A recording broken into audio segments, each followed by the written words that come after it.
What's your minimum specification? If you've been following up with the tech news recently, you'll have heard that AMD is not going to support Zen 3 on its 400 series AM4 chipset motherboards. This has caused a lot of confusion, a lot of anger, a lot of people who have invested in 400 series motherboards, B450, X470, with their mid-range AMD 3000 Zen 2 chips. These people who are looking for the upgrade path into AMD's newest platform, we will see Zen 3 later this year, is how AMD is phrasing the matter. These people were convinced that AMD had promised them AM4 support all the way through 2020 and into perhaps 2021 with new platforms coming out later this year. Now, AMD has gone on record saying that yes, they want to support as many customers as possible, but due to limitations in how the chipset is designed and how there are physical BIOS limitations in space, you can watch our video here that we did earlier on this. It all comes down to they can't fit as much code in the BIOS as is needed in order to support every chip that AMD has ever released. If we go through the old Excavator, Carrizo, Zen 1, Zen Plus, Zen 2, and then onto Zen 3, including all the APUs and all the Ryzen Pro processors, at the minute we're looking at 86 different CPUs. Now, when you add one family into the BIOS, you typically be able to get all the rest almost for free. But with modern BIOSes these days, companies put in fancy UEFI graphics to make it more accessible to the end user. Because of these physical space limitations, the need to actually support more CPUs than have these physical attributes in the BIOS, companies have been stepping back those graphical interfaces in order to support more chips. There's also the physical limitation that some of AMD's early processors can only address 16 megabytes of BIOS, or 128 megabits of BIOS. That means that if a motherboard does have a 32 megabyte BIOS, some chips won't naturally work in it because the way the BIOS has to be partitioned, and it all becomes a very complicated mess. So in order to simplify the matter, AMD decided that the 400 series chipsets would not support the future Zen 3 product line. And as I say, this caused a bit of outrage. I've done a video on it, Gamers Nexus has done several videos on it, and it's all got to a point where AMD has reached out and contacted us to say that they've heard all the commentary, they've seen the videos, they've listened to the feedback, and what they're going to do is they're going to work to support new Zen 3 products on AMD 400 series chipsets. The whole feeling from AMD is, yeah, look, we've heard you and we want to support you now. We're not exactly sure how to do it just yet, but we've got at least, 6-7 months to the end of the year. Exactly when these processors come out, AMD won't tell us, obvious reasons, but they've got some time to figure it out, and they will make available BIOS code for their ODM partners, for the Dell, the HP for the pre-builds, and then for Gigabyte, Asus, ASRock, MSI on the motherboard side. They will work with these partners in order to provide elements to their BIOS in order to now support Zen 3 processors, which is a big thumbs up for all around. There are a lot of caveats, some of which I'm going to go through now.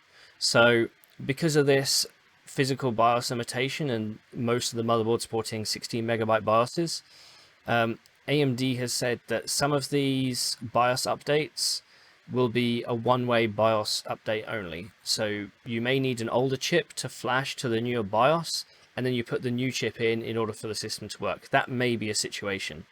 They've also told us that while they'll make the code available to their ODM partners, it's actually up to the partner to implement it. So if the partner thinks it's too complex for their product line, it won't be implemented. Though AMD have a feeling that once most of them are on board, then the rest will, fall like dominoes. Then there's the aspect of how do automated systems update their BIOS. The general feeling I got from AMD is that this will be made available as a beta BIOS.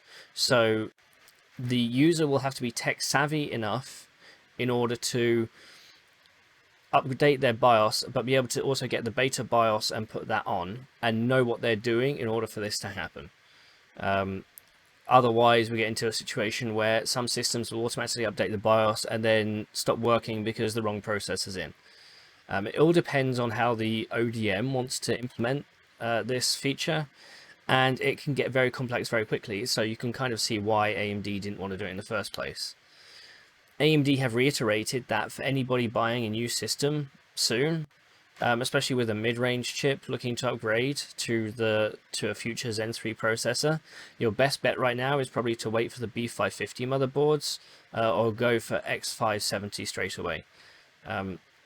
They have specified that the 400 series chipsets will not support any CPUs beyond the Zen 3 processors coming out, which may mean that they don't do the Zen 3 APUs, whatever form they take, and whatever platform Zen 4 comes out on, though we can discuss whether that will be AM4 at a different time. So in order to make this simple, I suggested to AMD that they actually create a new table of yes, this is supported, and no, this isn't. And I've created this table for my article over at Anantech. And as you can see, we're splitting the chipsets up. So we have B450 on the left, which will only support Zen 2 and Zen 3. X470 supports Zen Plus here, these two here, Zen 2 and Zen 3. But then here comes the B450 and X470 motherboards. So technically, the BIOSes are meant to support all the way down to the Athlon A series, though we know that some motherboard vendors have actually cut that out from their BIOSes. Then we have Zen, Zen Plus, and Zen 2. And then in order to support Zen 3, you need to have a beta BIOS, which the OEM partners worked with AMD in order to get. It will require a separate installation, and you essentially need to know what you're doing. Similar sort of thing happened with B350 and Zen 2. So you do kind of wonder where, why AMD didn't think of this beforehand, given that they've already done it. And I think it's just a question of scale. One question that I did have for AMD here is whether they're going to support sending people flash kits. So say you buy a new B450 motherboard and then a Zen 3 CPU, but the BIOS is Zen 2 and below only for some reason. And then the response I got from them is, well, at this point we recommend people buying B550 motherboards, so that's going to be ultimately limited to the second-hand market.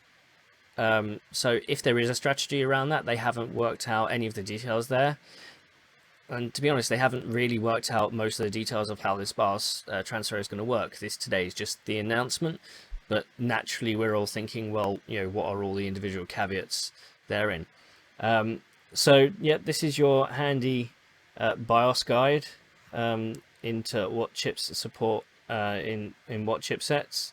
Though again, different motherboards may be different based on how the motherboard vendor has decided to write their BIOS in the G.Skill code anyway. So here is actually AMD's official press release. This is, if we go through this, I'll go through this with you. So as we head into our upcoming Zen 3 architecture, there are considerable technical challenges that face a CPU socket as long-lived as AMD's socket AM4. For example, we recently announced that we would not support Zen 3 on AMD 400 series motherboards due to serious constraints in SPI ROM capacities in most of the AMD 400 series motherboards. It's also related to the what different chips can access. This is not the first time a technical hurdle has come up with socket AM4 given the longevity of this socket, but it is the first time our enthusiasts have faced such a hurdle. Over the past week, we closely reviewed your feedback on that news. We watched every video, read every comment, and saw every tweet. We hear that many of you hoped for a longer upgrade path. We hear your hope that AMD B450 and X470 chipsets would carry you into the Zen 3 era.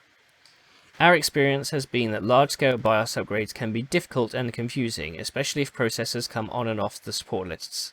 I agree with this a lot. As the community of socket AM4 customers has grown over the past 3 years, our intention was to take a path forward that provides the safest upgrade experience for the largest number of users. However, we hear you loud and clear when you tell us you would like to see B450 or X470 motherboards extended to the next generation Zen 3 products. As the team weighed your feedback against the technical challenges we face, we decided to change course. As a result, we will enable an upgrade path for B450 and X470 customers that adds support for next-gen AMD Ryzen processors with the Zen 3 architecture. This decision is very fresh, but here is a first look at how the upgrade path is expected to work for customers of these motherboards. Now, given that this is a first look, obviously things may change, but given what I've spoken to with AMD, this is a pretty good outline of what one should expect to happen, though, bear in mind that there may be nuances later on. Number 1. We will develop and enable our motherboard partners with a code to support Zen 3 based processors in select beta BIOSes for AMD B450 and X470 motherboards.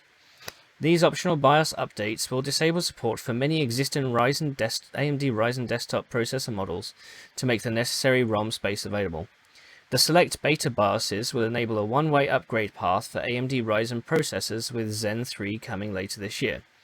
Flashing back to an older BIOS will not be supported. To clarify, some OEM vendors may support it, though I suspect support will be patchy. And then if you're going from an supported to an unsupported processor, there's obviously caveats within that.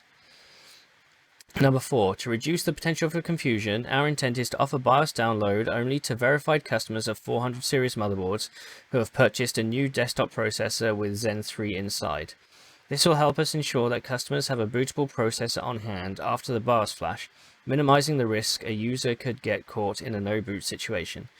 This comment is a bit weird. It makes it sound like AMD are going to request retail receipts that you've purchased a B450 and a Zen 3 processor, and then they will distribute the BIOSes. I don't think that's going to be the case, because when that happens, when people get hold of BIOSes, they'll make them more freely available online. I think this is more a case of OEM vendors with software updates, making sure that their software detects when you have a Zen 3 processor, or things like that. Timing and availability of the BIOS updates will vary and may not immediately coincide with the availability of the first Zen 3 based processors. This is basically saying, yes, we'll have our Zen 3 launch as normal, but this particular upgrade path may not be immediately available at that time. Again, we're still months away, so they have time to work out the details, but they're just putting in this language, maybe it'll take another 12 months to sort this out.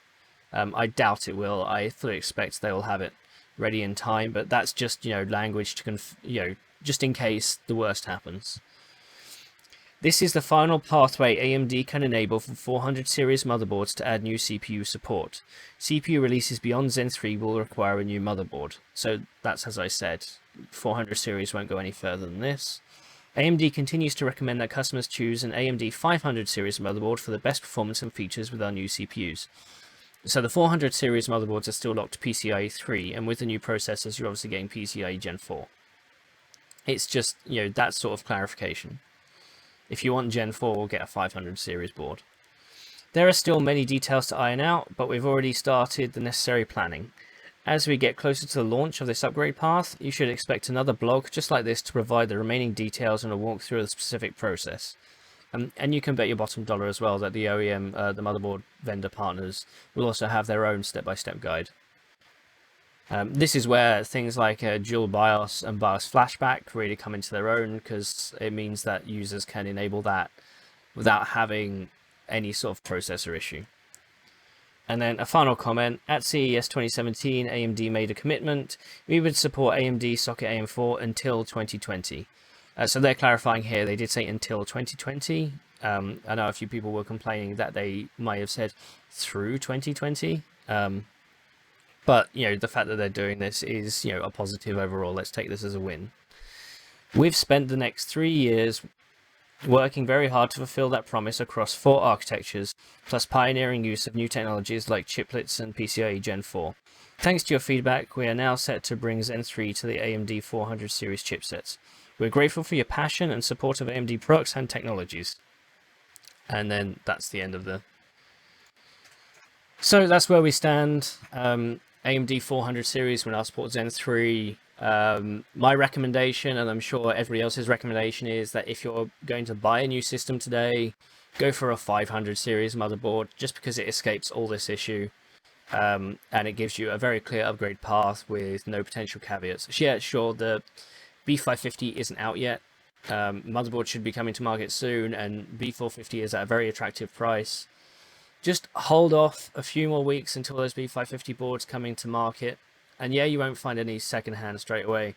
But if you're dead set on having that upgrade path to Zen 3, that's what we recommend.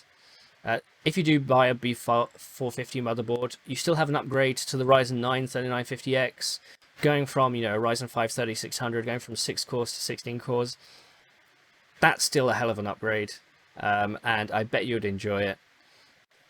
We're going to see what happens with Zen 3. The best conference in the world, from my perspective, Hot Chips, the schedule was just announced for August. Unfortunately, there's no Zen 3 in there. I was really hoping there would be. So we'll find more about Zen 3 in Q4, I imagine. So I've been Ian Cuttress. You're watching TechTechPotato. Don't forget to like and subscribe. And we've got another subscribe button here. Click the bell to make sure you're notified for all future videos. And thank you for watching.